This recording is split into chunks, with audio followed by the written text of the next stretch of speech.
បាទសូមគោរពនឹងជម្រាបសួរទៅដល់ពុកម៉ែបងប្អូនទាំងអស់គ្នាទៀតហើយវិលមកជួប admin ម្ដងទៀតហើយនៅថ្ងៃទី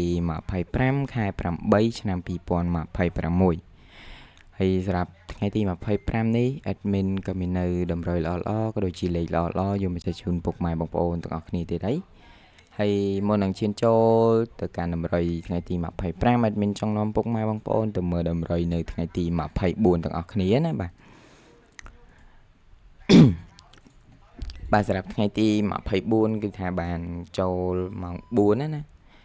មានបានចូលច្រើនខ្ទង់អូ admin ឲ្យ25មកចូលលេខតូចចំ25ម៉ោង4ប៉ុស B ហើយខ្ទង់អូចូលបាន3ប៉ុសប៉ុស B 25ហើយប៉ុស C 24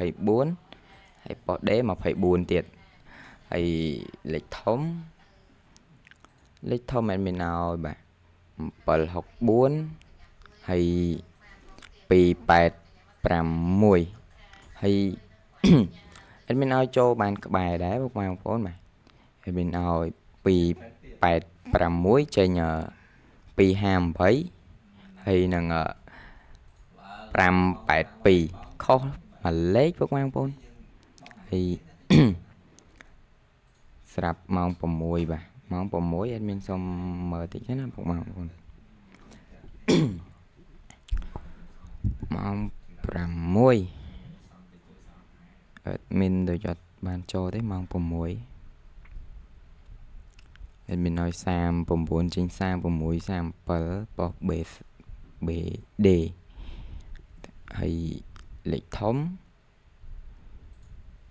admin ឲ្យ764ចេញ764លេខធំក៏បានចូលដែរបានក្បែរម៉ោង4ទេណាពុកម៉ែបងប្អូនស្រាប់ម៉ោង6អត់បានចូលទេបាទ admin រៀងជាកតិចនេះពុកម៉ែបងប្អូនអធិស្ឋានផងបើមានពាក្យពេចន៍លើសលួសក៏ដូចជាខុសអីកុំប្រកែប្រកាន់ admin ណាពុកម៉ែបងប្អូនហើយសម្រាប់តម្រុយបាទមុននឹងឈានចូលទៅកាន់តម្រុយថ្ងៃទី25 admin ក៏សូមពុកម៉ែបងប្អូនទស្សនារាល់វីដេអូ admin ហើយកុំភ្លេចជួយចុចមេដៃក៏ដូចជាចុចជាវនៅ channel នេះម្នាក់មួយផងដើម្បីបានទស្សនារាល់ការបង្ហោះវីដេអូនៅតម្រុយប្រចាំថ្ងៃហើយពុកម៉ែបងប្អូនដែលនៅក្នុង Facebook page កុំភ្លេចជួយចុចតាមដាន admin ផងដើម្បីបានទស្សនានៅការតម្រុយ admin ចែក free អត់គិតថ្លៃណានៅក្នុង Facebook page ក៏ដូចជា YouTube ចុចជាវបាទចុចជាវម្នាក់មួយទៅហើយចុចមេដៃហើយ Facebook page ចុចតាមដានហើយចុចមេដៃចុច share ទៅនឹងបានឃើញវីដេអូ admin ធ្វើជាប្រចាំថ្ងៃបាទចឹង admin មានតែប៉ុណ្្នឹងទេហើយក៏សូមអរគុណពុកម៉ែបងប្អូនទាំងអស់គ្នាទុកជាមុនដែរហើយសម្រាប់លេខតូចថ្ងៃទី25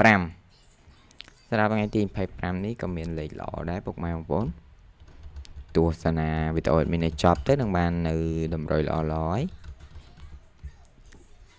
បាទសម្រាប់លេខតូចថ្ងៃនេះ admin ឲ្យបាទ20ហើ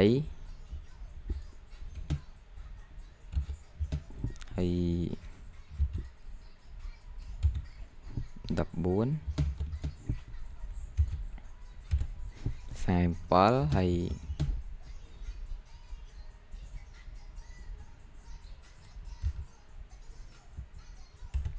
28សម្រាប់លេខតូចមាន4គ្រាប់ដូចរាល់ដងណាពុកម៉ែបងប្អូនហើយលេខធំ admin ឲ្យបាទ admin ឲ្យលេខធំ admin ឲ្យ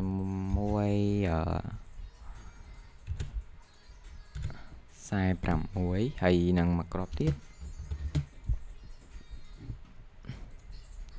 874ស្រាប់លេខធំខ្ទង់អូថ្ងៃនេះ admin ឲ្យអូខ្ទង់40បើពុកម៉ែបងប្អូនស្រឡាញ់អូខ្ទង់10អាចលេងបានទៅ admin អត់មានបង្ខិតបង្ខំទេតែអូខ្ទង់40វាមានភាគរយខ្ពស់ជាងបាទសម្រាប់តម្រុយថ្ងៃទី25 admin ក៏មានតែប៉ុណ្្នឹងដែរបាទពុកម៉ែបងប្អូនស្រឡាញ់ជួយចិត្ត admin កុំភ្លេចជួយចុចជាវម្នាក់មួយផង admin មានតែប៉ុណ្្នឹងទេហើយក៏សូមជូនពរពុកម៉ែបងប្អូនទាំងអស់គ្នា សំណាងល្អក៏ដូចជាមានសេចក្តីសុខសេចក្តីចម្រើនក្នុងគ្រួសារមានសុភមង្គលបាទសូមអរគុណសូមគោរពជម្រាបលាជួបអេដមីនម្ដងទៀតនៅថ្ងៃស្អែកបាទសូមអរគុណពុកម៉ែបងប្អូនទាំងអស់គ្នា